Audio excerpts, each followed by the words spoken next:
మళ్ళీ 2,30,000 ఉద్యోగాలు ప్రభుత్వ ఉద్యోగాలు ఖాళీగా ఉన్నాయి. నేను వాటిని భర్తీ చేస్తాను, ప్రతి సంవత్సరము జాబ్ క్యాలెండర్ ఇస్తాను, మెగా డిఎస్సి 23,000 ఉద్యోగాలతో వేస్తానని చెప్పి యువకులను మళ్ళీ మోసం చేయడానికి సిద్ధమా?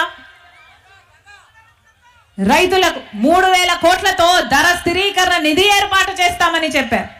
మళ్ళీ రైతుల్ని మోసం చేయడానికి సిద్ధమా? దేనికి సిద్ధం? ప్రజలను మోసం చేయడానికి మీరు సిద్ధమైతే ప్రజలు మీకు బుద్ధి చెప్పడానికి, మిమ్మల్ని ఇంటికి పంపడానికి ప్రజలు కూడా సిద్ధం.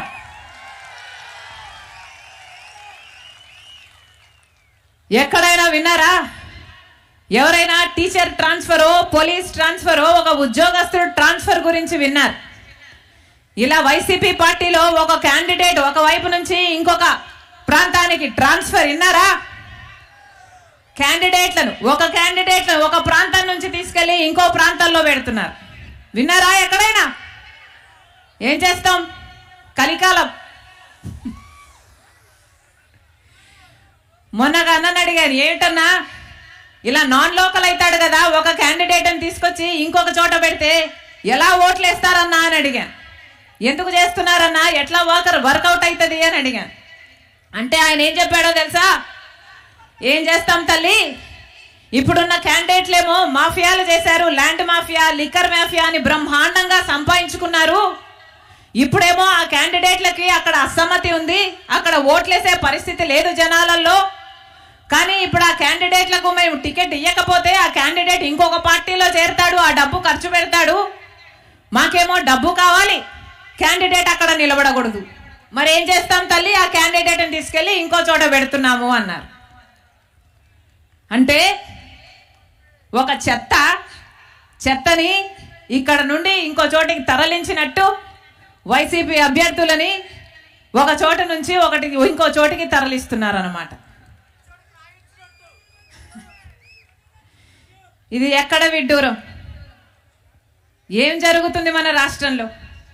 ఎక్కడ చూసినా మాఫియా, ల్యాండ్ మాఫియా, ఎక్కడ చూసినా మైనింగ్ మాఫియా, ఎక్కడ చూసినా లిక్కర్ మాఫియా. పూర్తి మద్యపాన నిషేధం అని చెప్పాడు జగనన్న గారు. జరిగిందా? ఏమన్నా జరిగిందా?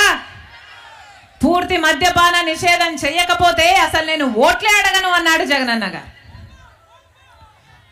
పూర్తి మద్యపాన నిషేధం నా మేనిఫెస్టోలో పెట్టాను, నాకు మేనిఫెస్టో బైబిల్, ఖురాను, భగవద్గీతతో సమానం అని చెప్పాడు జగనన్న గారు. అయిందా మద్యపాన నిషేధం? మద్యపాన నిషేధం కాలేదు కదా. ఈరోజు మద్యం అమ్ముతున్నది ఎవరు? సర్కారే మద్యం అమ్ముతుంది. వాళ్ళు ఏది అమ్ముతే అది కొనుక్కోవాలట, వాళ్ళు ఎంతకు అమ్ముతే అంతకు కొనుక్కోవాలట. బయట సామాను, బయట బ్రాండ్లు ఏవి ఇక్కడ దొరకవట.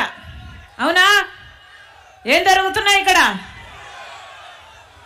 భూమ్ అట, క్యాపిటల్ అట, స్పెషల్ స్టేటస్ అట,